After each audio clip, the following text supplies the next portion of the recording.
Hello everybody, welcome back to my channel. So you might have noticed that I haven't done monthly wrap-ups in a while, and that's because that's for a couple of reasons, to be honest.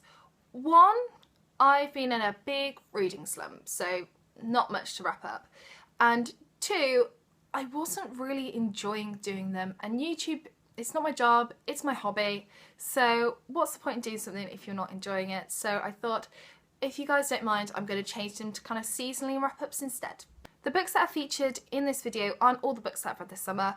I've already done reviews of some of them already, and I have some reviews to come out in the future. So these aren't all the books, but you can look forward to some more reviews. As usual, if you're interested in any of the books that I talk about, I will leave a link for them down in the description box below so you can go and check them out or get your hands on them if you want to. So let's get started. As I mentioned earlier, I was in a bit of a reading slump during the summer. Well, I say bit, I was in a massive reading slump. I had no idea what to read. I wanted something that was light, something easy, something that was quite quick paced and something that I could get through and not really have an emotional tie or element to it. I can just dip in and out of when I wanted to. So I decided to go for a chick lit, not something that I read all the time. As you guys know, I'm definitely more of a kind of classics person, but I was really craving this. So I picked up A Vintage Affair by Isabel Wolf. 3 guesses why I picked this up. Vintage. And that's what this is about. This is about a young one called Phoebe, and she opens up her own vintage shop. Now, because it's chick lit, of course it does have that kind of romance element running through it, but it also has a historical fiction element running through it. When she goes to an elderly woman's house to pick up some vintage clothing, she comes across this old coat, and it starts this story off about the older woman's experiences during World War II, which is a very interesting element to have because it's very unusual for a chick lit.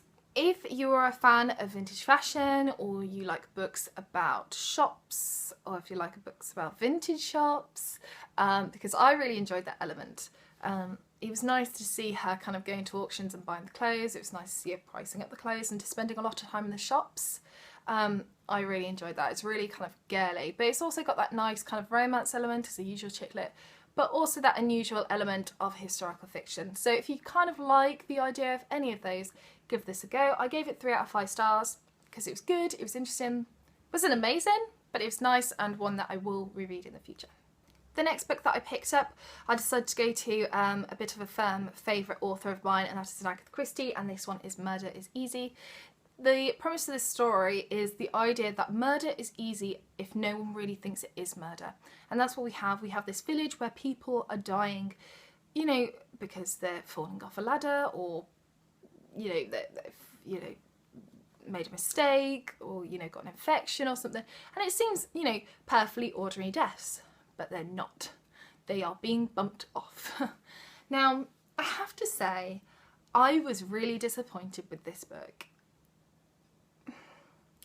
And that's quite hard for me to say for an Agatha Christie, because I love her writing, I love her work, but this is the first time for me where I've had characters that I'm getting annoyed by. So we have the character of Luke, who is like our detective, which he wasn't too bad, but it's kind of like he gets a bit of like a love interest in this called Bridget, and she just annoys me like so much, and it just really put me off the book. So in the end, I gave this 2 out of 5 stars. I'm not saying it's a bad book, I'm not saying that the plot's bad or anything like that. I just got annoyed by the characters, and that for me is really rare with Agatha Christie because I've never had that happen to me before. After that disappointment, I wanted a book that was going to cheer me up, that was going to make me laugh, and one that I knew I was going to really enjoy. So I picked up P.G. Wodehouse. This is Very Good Jeeves. I think this is the 3rd book in the series, and again contains a lot of short stories. I loved this book. It's funny, it's witty. The relationship between them, Jeeves and Wooster, is just so much fun. I defy anyone to read Jeeves and Wooster and not have a smile on their face after. I just loved it, and if you haven't read Jeeves and Wooster, you really should. They get themselves into a whole bunch of sticky situations. They get chased by swans. They do like an open mic night.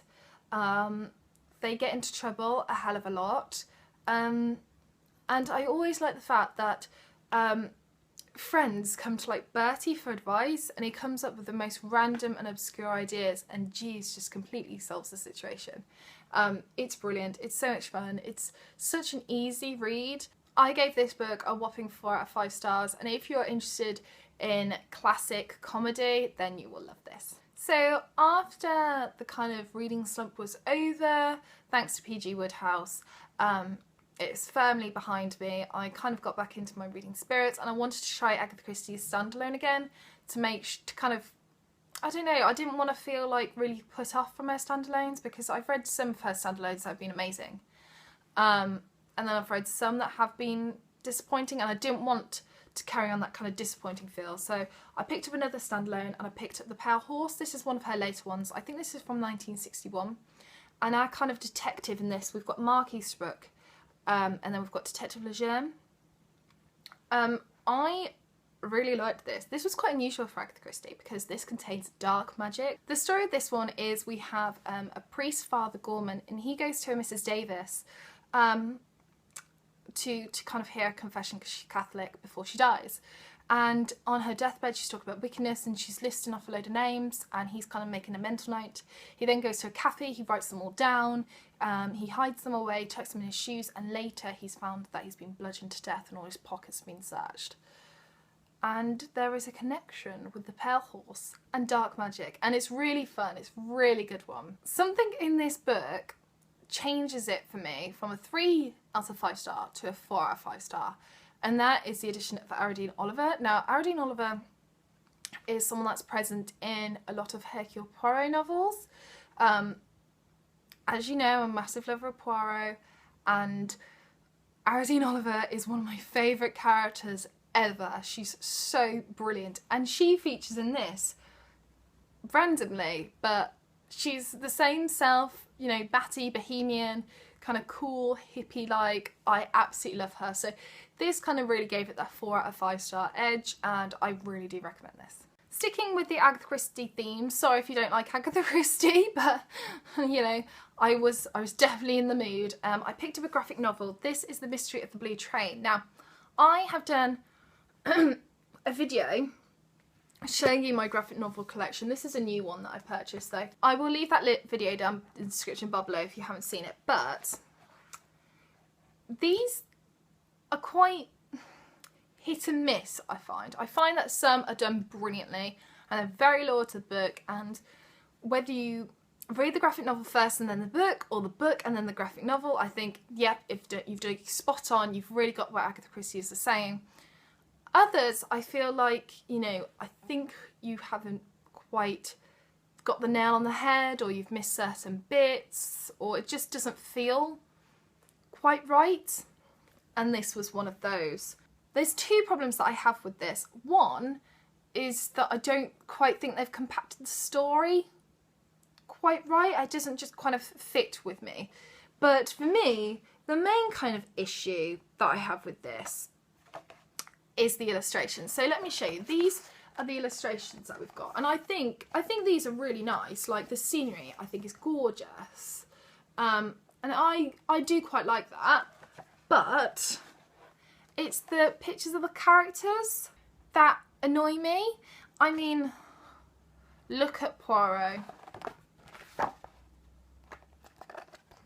Poirot. Does that look like Poirot? To me, it doesn't look like Poirot. And Poirot is distinctively known as having an egg-shaped head and being small. For me, they've done him far too tall.